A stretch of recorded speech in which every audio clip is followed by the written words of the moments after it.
Cara, foi um sábado histórico de Premier League. E se você não viu, não sabe o que aconteceu, eu faço um resumão aqui pra você. Eu sou o Caiolas. Seja bem-vindo ao meu canal. Você perdeu o que aconteceu no sábado de Premier League aqui, você se atualiza. Inclusive, você está convidado a se inscrever aqui no meu canal, deixar o like nesse vídeo e comentar. Eu acho que é uma pergunta meio idiota, mas por quantos milhões Evan Ferguson, atacante do Brighton, será vendido provavelmente na próxima temporada para algum time maior do Big Six ou até de fora da Inglaterra?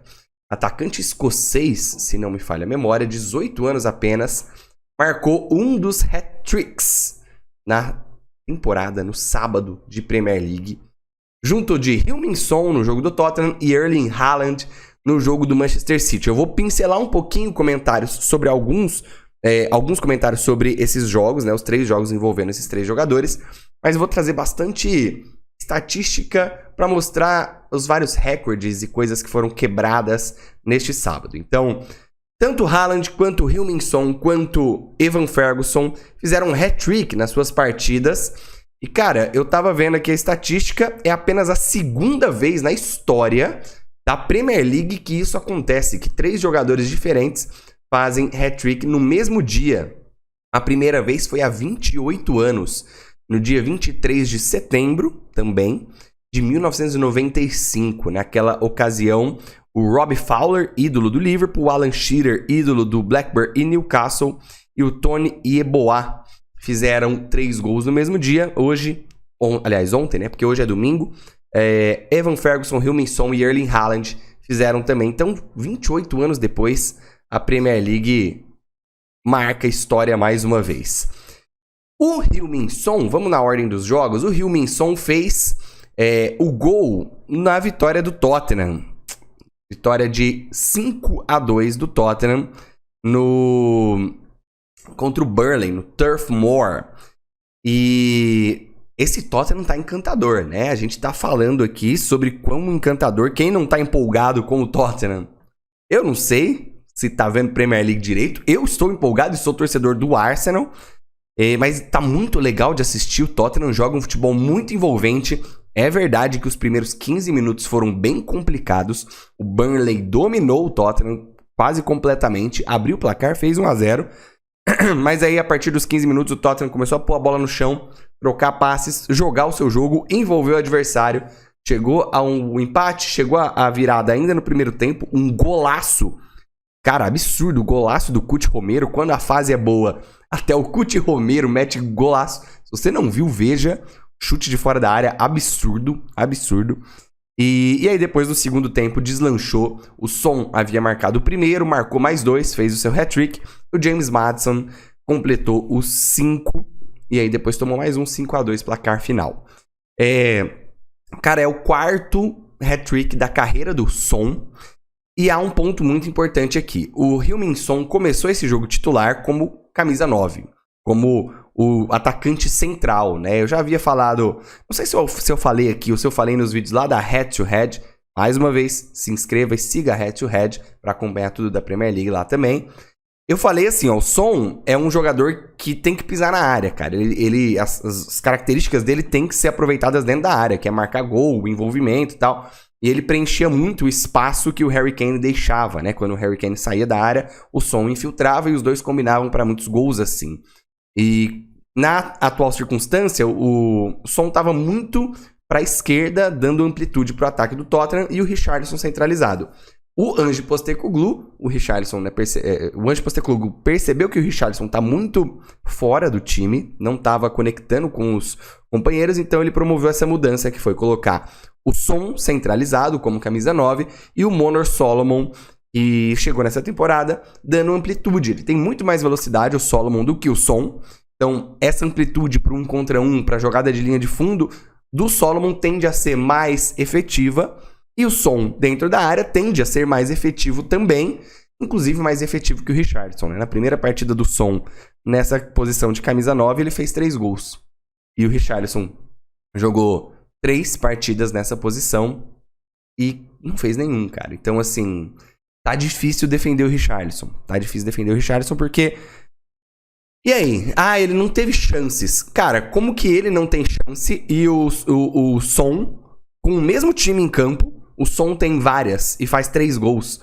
Tem alguma coisa errada aí, provavelmente alguma movimentação do Richarlison que tá fora. E aí o Son meteu seus 3 gols, o Maddison jogou mais uma vez muito bem, o Bissouma e o Sarr mais uma vez comandaram o meio de campo. Gostei dos laterais, o Doug e o Pedro Porro. Cara, assim, o Tottenham tá encantador demais. Ainda acho que o Kulusevski faz algumas escolhas erradas, apesar de criar bastante chances. Então ele pode ser uma posição que o Richarlison pode jogar, aberto pela direita. Né? E aí ele pode render mais do que como camisa 9. Mas é isso, esse é o Tottenham. E tem uma estatística sobre o Maddison, né? Sobre o James Maddison, que ele pra mim é a melhor contratação da Premier League até agora.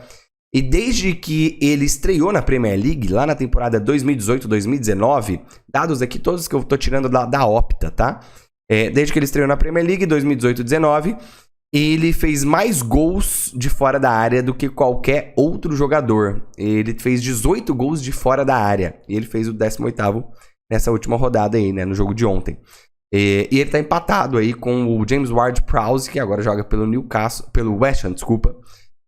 Nessa estatística. Então, pra você ver quão perigoso o Maddison é em bola parada, os dois, né? O Ward-Prowse e ele, muito bons em bola parada, mas também não dá pra deixar espaço pra esses caras. É aquele jogador, se você encosta nele, ele acha um passe. Se você afasta na marcação, ele vai chutar e vai fazer gol. Então, difícil de ser marcado, muito inteligente, muito bom jogador. Cara, eu sou fanzaço do Maddison, fanzaço. Passando pro outro jogo, o hat-trick de Erling Haaland. O Haaland fez 3 gols na vitória contra o Fulham, 5-1 para o Manchester City. O City segue líder, segue o único 100% da competição. Teve mudanças também, alterações. O Jeremy Doku estreou como titular. Seu primeiro jogo, ele é belga, né? Chegou na janela. O Gvardiol, que também chegou na janela, foi para o banco de reservas. E o Kovacic, mais uma vez titular, mais uma vez jogando muito bem. Cara, o Kovacic entrou no time, né? Característica diferente do Gundogan e do De Bruyne, obviamente. Mas ele é muito bom jogador. Eu não achei que ele fosse pegar tão rápido o guardiolês, a linguagem guardiolesca, mas ele pegou muito rápido. Tá bem adaptado. Cara, tá comandando o meio de campo do City, o Kovacic. Tem até um joguinho linguístico. O Bernardo Silva e o Grealish não jogaram. Então o Doku jogou aberto pela esquerda, invertendo muitas vezes com o Foden do outro lado. Então eles ficavam trocando de posição com, mais uma vez, Julian Álvares e Erling Haaland. O Álvares jogava centralizado, atrás do Haaland e preenchendo espaços muito bem. Inclusive o primeiro gol do City sai aos 30 minutos, bem parecido com o jogo contra o Newcastle, né? O City tem muita posse de bola, controla o jogo completamente, vai fazer o gol aos 30 minutos. E é uma enfiada do Kovacic. O Haaland, eu não sei se ele chuta ou ele cruza, mas lá está o Julian Álvares. Acho que essa combinação Álvares-Haaland tende a ser muito eficiente. É o novo De Bruyne-Haaland, já que o De Bruyne não está aí. O Guardiola encontrou o Álvares titular nesse time. E acho que sempre que ele entrava na temporada passada, ele mudava o time completamente. Aí o City chega a tomar um empate logo 2 minutos depois, uma bola parada. E aí fala, beleza, a gente ia ganhar só de 1-0, mas já que vocês vieram, a gente vai fazer mais 4 gols. E fizeram todos no segundo tempo.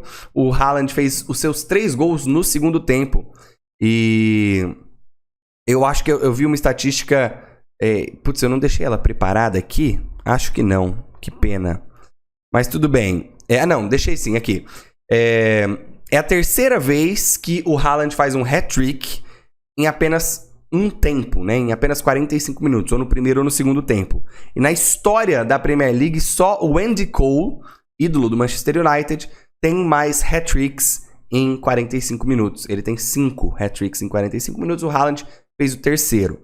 Não é absurdo achar que o Haaland pode ultrapassar essa estatística ainda nessa temporada, né? E lembrando que o cara jogou uma temporada só e 4 jogos nessa temporada pelo Manchester City, ele com certeza vai bater vários dos recordes. Se ele ficar por muitos anos na Premier League, ele inclusive deve passar Alan Shearer, Harry Kane. Isso eu tô falando assim, de 10 temporadas, tá? E o Haaland é uma máquina, né, cara? E é muito louco porque também tem essa estatística de que o Manchester City fez 5 gols em 5 chutes. Tipo, é muito clínico esse time, cirúrgico. 5 chutes certos, tá? Não 5 chutes, 5 chances criadas. 5 chutes no gol, 5 chutes no alvo. e 5 gols. Tendo 3 deles do Haaland. O Haaland se caracteriza por ter poucos toques, pouca participação às vezes no jogo, 2, 3 gols. Mais uma vez isso aconteceu. Fulham é frágil, Palhinha não jogou, toda aquela situação envolvendo Palhinha tava certo com o Bayern de Munique, foi pra Munique, fez tudo, cara. Tirou a camisa tirou foto com a camisa do Bayern pra ser anunciado e no fim das contas não foi. Não rolou a transferência, ele nem jogou, porque obviamente psicológico e cansaço físico, né, dessas viagens, tudo num dia, com certeza afetou o cara e aí ele nem jogou e aí o Fulham fica mais frágil ainda. Com o Palhinha, o Fulham pode escapar do rebaixamento com tranquilidade. Sem o Palhinha, o Fulham deve lutar contra o rebaixamento nessa temporada aí. Não sei se eu acredito muito mais. Sem Mitrovic também, o time dá uma fragilizada boa. Vamos para o terceiro jogo e o terceiro hat-trick do dia. Evan Ferguson, 18 anos. Atacante do Brighton. Cara, o Brighton pesca, né? Muito bem. E o Ferguson é o da vez, é a bola da vez. Junto do Mitoma e do Enciso. É que o Enciso tá machucado. Mas o Mitoma a gente já fala há muito tempo. E agora, Evan Ferguson. A temporada passada ele fez a sua estreia. Já marcou alguns gols. E nessa temporada tá tendo mais oportunidades. Cara, ele é o jogador mais jovem a fazer um hat-trick na história do Brighton. Isso já é, por si só, muito legal, né? Marcar esse clube que tá tão em alta e tão bem interessante aí na Premier League. E ele é o quarto jogador mais jovem a marcar um hat-trick na Premier League. Na verdade, ele é o quarto jogador a marcar um hat-trick com 18 ou menos anos de idade. Eu não sei se ele é o quarto mais jovem. Mas é o Chris Bart-Williams, o Robbie Fowler, que eu já mencionei aqui, e o Michael Owen. O Michael Owen fez 3 vezes hat-tricks com 18 anos ou menos. Chegou a ser melhor do mundo e tal. O Evan Ferguson entra nessa lista seleta e ele é um prodígio e ele vai ser vendido provavelmente, cara, por muito caro. Sei lá, já se fala em 200 milhões, sabe assim? 150 milhões. E do jeito que o mercado tá, que qualquer um tá valendo 100, 110, 115... Daqui um ano, 130, a gente tá conversando, 140. Daqui a 2 anos, a gente tá chegando perto dos 200. Se o Ferguson ficar no Brighton até lá, com certeza ele vai ser vendido por esse valor. Sobre o jogo. Cara, o jogo foi... eu não gostei do Newcastle e eu gostei do Brighton. O Brighton põe a bola no pé, jogou na sua característica. E o Newcastle foi o Newcastle da temporada passada. Eu acho que o Newcastle precisa abrir mão desse time da temporada passada. Esse time que quer gastar tempo, que quer enrolar jogo e achar 1-0 em bola parada ou numa individualidade genial do Almiron ou do Isaac. Esse time funcionou a temporada passada. Nessa temporada claramente não tá funcionando. São 4 jogos, 3 derrotas. A gente entende, eu entendo que a tabela não tá sendo nada legal com o Newcastle, né? Aston Villa na estreia, City, Liverpool e agora Brighton. City e Brighton fora de casa. Cara, esse jogo com o Liverpool, por exemplo, da semana passada, não podia ter perdido. 1-0 no placar, 1 a mais em campo. Toma virada. Então, assim, o Newcastle precisa entender que o time subiu de patamar. E jogar retrancado por uma bola ou por uma escapada em velocidade não vai dar certo todo o jogo. A tendência é que dê pouco certo. Quando você vai jogar contra o Brighton, quando você for jogar contra o City, Arsenal, Manchester United, esses jogos fora de casa, são times que retêm a bola. O Liverpool também, são times que retêm a bola e vão querer jogar. E aí o Newcastle vai ficar tomando pressão. E se não encontrar saída, como não aconteceu ontem, como não aconteceu contra o City, ou então jogando em casa, como foi contra o Liverpool, precisava atacar porque estava com 1 a mais. Não conseguia criar. Contra blocos baixos, o Newcastle também não funciona. Então o Ed Howe precisa encontrar um pouco mais de criatividade, né? Eu adoro o meio-campo Tonali, Bruno e Joelinton. Mas a gente tem que botar aqui que realmente não é um meio-campo criativo. O Bruno Guimarães é o mais criativo dos 3 e joga mais recuado.